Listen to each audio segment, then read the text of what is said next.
Bonaduce, life coach. Danny Bonaduce, life coach. All right, it is in fact time for the Life Coach. Call me right now, 1-800-252-1025, or I'll happily take your email at lifecoach@KZOK.com. Life Coach brought to you by Goldberg Jones, Divorce for Men. Call 1-800-DIVORCE. Let's start with Rex in Buckley. Good morning, Rex. Good morning, Danny. What's up, man? Well, I'm in the middle of a breakup. I've been with a woman for 5 years, and we have 4 dogs together. Right. And I'm kind of in the middle of a moral dilemma. She has no income and no way to support herself, let alone our dogs. All right. And I'm in the middle of a moral dilemma. Do I take legal action to be able to keep our dogs, or do I just let her have them and watch how things fall apart? Well, I would say if we're talking about a stereo system, yeah, let her have them. You used to love this woman. You were good together. But we're talking, I'm just going to go with your information, Rex. You're talking about dogs that she can't feed, that she's going to have a real trouble. And I'll tell you what, does she have a job? No. I didn't think she had a job. You know what she's going to do the second she gets your dogs into her house? She's going to start looking for a job and be out pounding the pavement all day long and have not made arrangements for taking these dogs. You know why? Because she has no friends in the new neighborhood that she moved to, so she doesn't know anybody to ask. Take the dogs, Rex. You got to take the dogs. You don't have a moral issue about giving her the dogs. You have a moral issue if you give her the dogs. You need to keep those dogs that don't know how to take care of themselves. And by the way, why are you dating a woman that doesn't have a job, doesn't have income, can't even afford kibbles and bits? You need to take the dogs back from this lady and take care of them like the decent guy I know you to be. Thank you there, Rex. I appreciate that phone call. Did I get a little worked up on that one? Well, she's no damn good, and he's my friend. That's right. 800-252-1025. That is the number to dial this instant if you've got a question for Danny Bonaduce, Life Coach. Yeah, by the way, I was being serious. Don't let her have those dogs. She can't feed them. She can't take care of them. You go get them, Rex. All right. Remember, if you want to change your name, you can. You can be Becky or Steve or anything you want to be. Here's a Becky in Seattle. Hey, Becky, what's up? Hey, I've called before under my real name, but it's corporate America, and I just wanted your input on something. I'm halfway to figure it out. All right. By the way, changing your name to Becky is awesome. Give me a little spring in my step when you answer the phone. What do you got, Becky? I'm the Samuel Jackson breakable guy.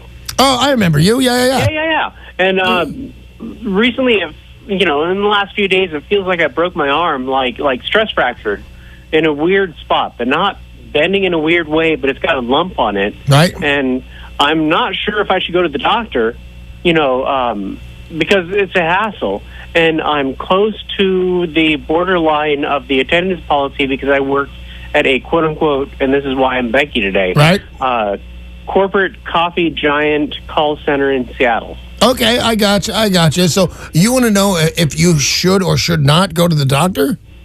Well, I'm definitely going to call the doctor today to see what they think, but I called out, but I'm with the attendance policy because the call center attendance policy is wackadoo. No, I get what you mean. There's a certain amount of days that you can miss work when you're working for this corporate giant, and they will, take your job away from you. And today, a job's an important thing. So I think you're doing all the right thing. But here's the thing: you don't whether or not to go to the doctor, or you don't know whether your arm is broken.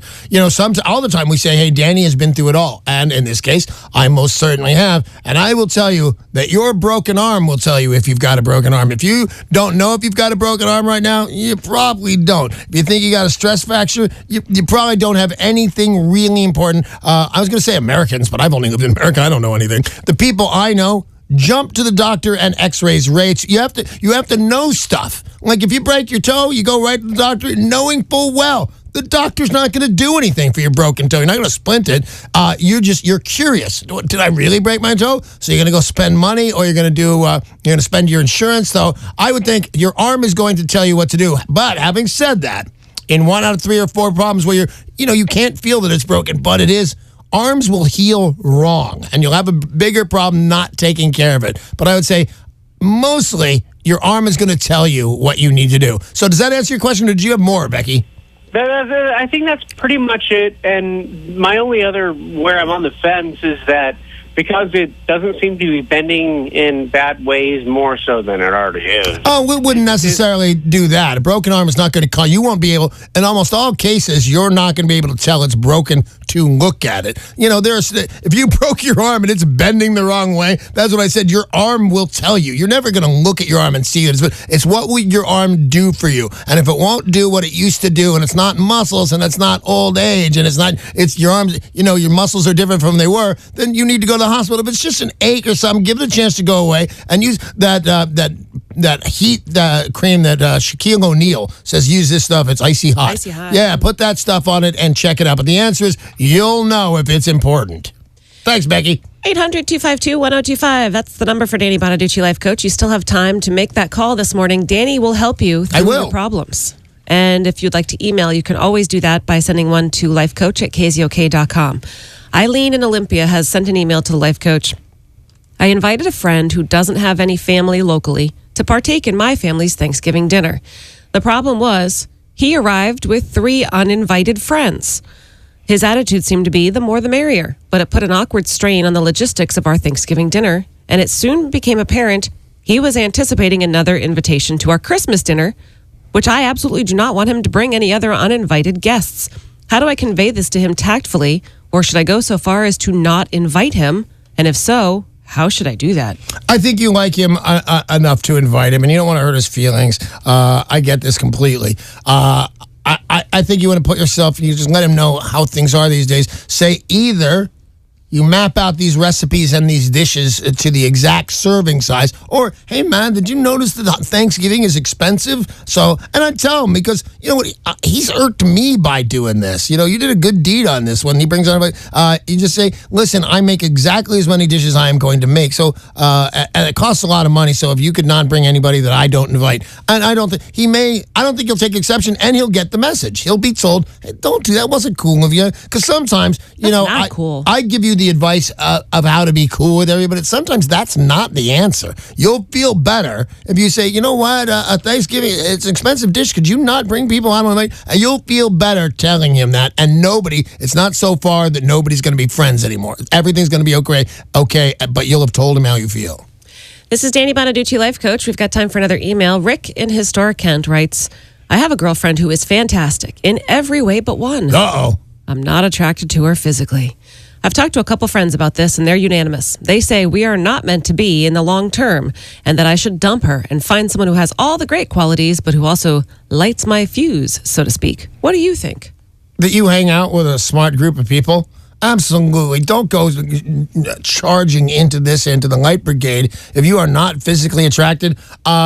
I have always said this, that at least love, you'll get it. You know what? And that's why arranged marriages in other countries pretty much work out. You know, you yell at your parents for doing it, and you say, Dad, Sahib, or whatever nationality still doing arranged marriages, and say, I don't love him, he's not the right one for me. And then you end up falling in love and having babies and stuff like that. What won't ever come around is the sexual charge. If you're not getting it, and you've been doing this for a while now, and I would say anything over a couple of weeks, and that person needs to ring your bell. So nobody's done anything wrong. Don't be a jerk, but your friends are right on this one. This is not the girl for you.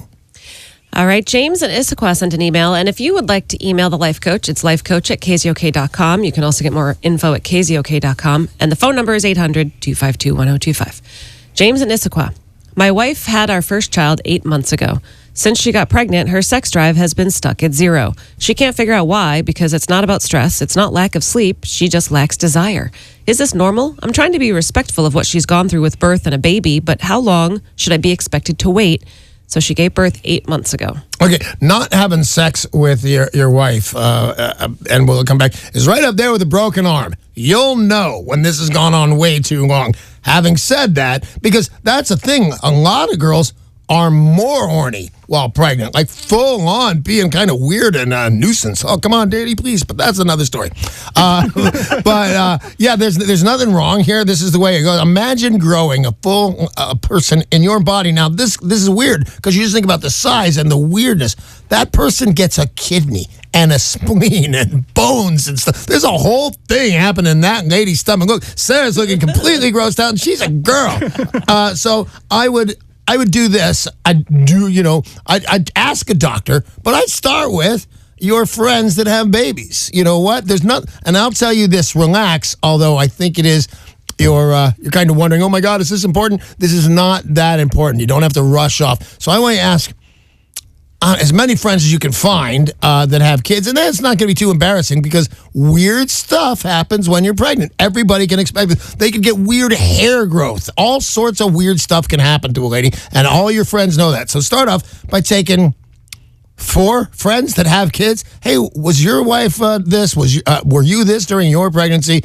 And see if they're all leaning. And that, I promise you, is going to make you feel better because at least 2 of the 4 people who ask are going to be inclined to be what you are. And what's his problem is not sexually. She doesn't want to have sex. She doesn't have a sex drive. You would not, because think of what happened to her. Who's it, man? She doesn't want to have sex right now with you because not only was it weird and brutal, if you will, delivering a child. It's terrible. Look at the terrible thing you did to her. You got her pregnant. Even I don't want to have sex with you now. But ask your friends and they will tell you everything's okay. But if it goes on longer than a year or so, you might want to ask her doctor about hormones. But having said all that, in any case, everything's okay. Don't panic. All righty, that is time for all the time we have right now for Danny Bonaduce, Life Coach. Life Coach brought to you by Goldberg Jones Divorce for Men. Call 1-800-DIVORCE.